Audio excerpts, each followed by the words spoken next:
Hello guys, welcome to Meghu's physics. देखिए, आज की वीडियो में हम फ्रैक्शन इक्विलेटरल प्रिज्म के थ्रू देखेंगे। इससे प्रीवियस में हमने राइट एंगल प्रिज्म से देखा था। तो चलिए स्टार्ट करते हैं। देखिए, इसमें दो केसेस होते हैं। फर्स्ट केस में जो लाइट रे होती है वो ऊपर की तरफ इंसिडेंट करती है on upper part of the prism, okay. And जो सेकंड केस है उसमें नीचे की तरफ। तो उससे होता क्या है कि वो डिफरेंट सरफेसेस पे फॉल करती है और हमें जो रे का पाथ है वो डिफरेंट मिलता है। तो चलिए पहले फर्स्ट केस को देखते हैं कि जहाँ पर जो लाइट रे है वो ऐसे इंसिडेंट हो रही है by following path O and point P मान लीजिए इसको, ठीक है। तो ओपी पाथ को फॉलो करते हुए कोई रे 90 डिग्री का एंगल बनाते हुए इंसिडेंट हो रही है। तो जब भी कोई रे 90 डिग्री का एंगल बना के इंसिडेंट होती है तो वो बिना रिफ्रैक्शन के सीधे पास हो जाती है। तो ये रे भी सीधा पास हो जाएगी और फिर कहाँ पहुँचेगी, इस सरफेस पे। अगर हमने इसको कोई नाम दे दिया ABC, तो ये जो AC सरफेस है उस पर इंसिडेंट हुई।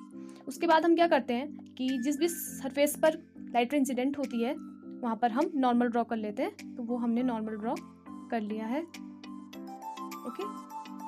और उसके बाद हम ये निकालते हैं कि इंसिडेंट एंगल कितना है। तो इंसिडेंट एंगल मतलब वो एंगल जो कि रे नॉर्मल के साथ बना रही है, दैट मीन्स ये वाला एंगल I1, ओके। नॉर्मल को कोई नाम दे दीजिए आप N डैश, ठीक है। तो ये N डैश के साथ I1 एंगल इंसिडेंट एंगल होगा रे का। तो कैसे निकाल पाएंगे हम इस एंगल को? देखिए, इक्विलेटरल प्रिज्म है तो जितने भी एंगल होंगे कितने 60 डिग्री के होंगे, ठीक है। तीनों angles, all three angles are 60 degree. ये हमें एंगल पता है, ये कितना है 90, क्योंकि रे 90 डिग्री पर इंसिडेंट हो रही है, ये वाली, ओके।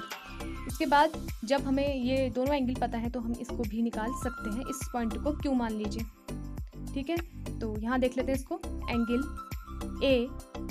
AQP इक्वल टू कितना आ जाएगा, ये 90 है, ये 60 है, तो 180 degree minus 60 degree minus 90 degree, तो कितना आ गया ये हमारे पास, बताइए,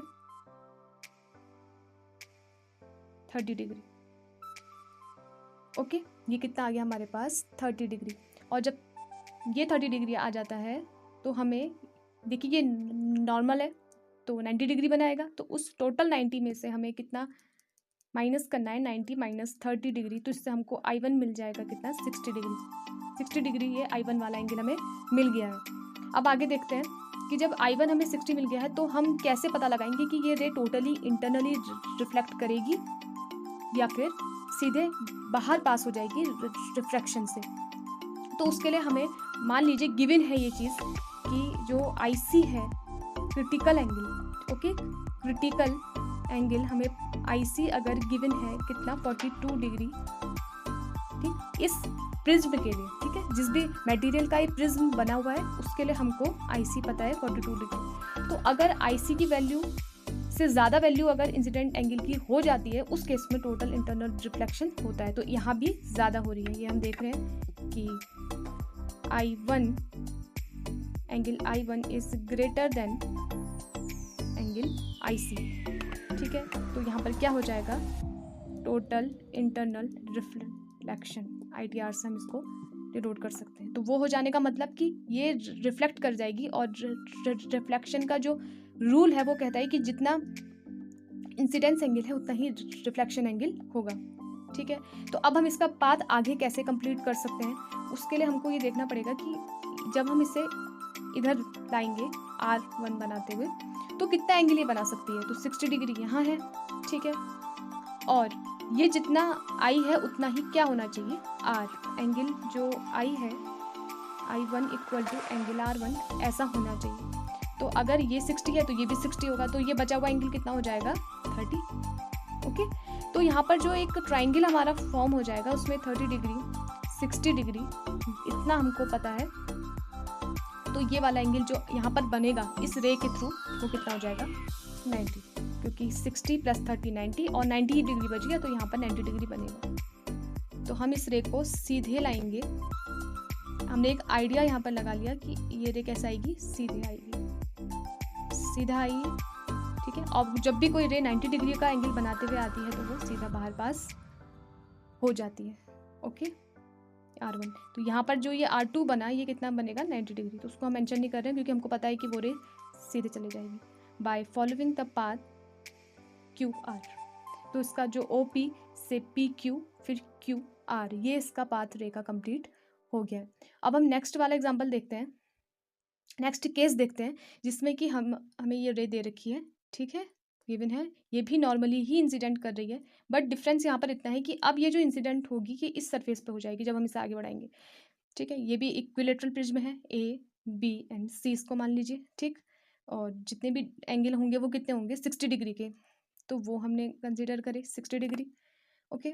उसके बाद देखिए ये जब आगे जाएगी रे तो ये यहाँ इंसिडेंट करेगी, ठीक है, यहाँ इंसिडेंट करी क्योंकि ये नॉर्मल इंसिडेंट हो रही थी इसीलिए ये सीधे पास हो गई। अब यहाँ पर हम नॉर्मल ड्रॉ करेंगे जो कि इस सरफेस का नॉर्मल होगा, ओके, किसका, बीसी का, एन डैश नॉर्मल है। अब ये वाला एंगल हमें निकालना पड़ेगा कि ये आई कितना है, ठीक है, ये आई कितना है ये हमें कैलकुलेट करना है। कैसे कर पाएंगे, वही रूल हम लगाएंगे कि ये एंगल 90 है, ये 60 है, तो ये कितना हो जाएगा 30 डिग्री, ठीक है। और अगर ये 30 है तो ये वाला एंगल कितना हो जाएगा, आप इसको कोई पॉइंट क्यू मान लीजिए, तो angle I1 equal to 90 degree minus angle B Q P.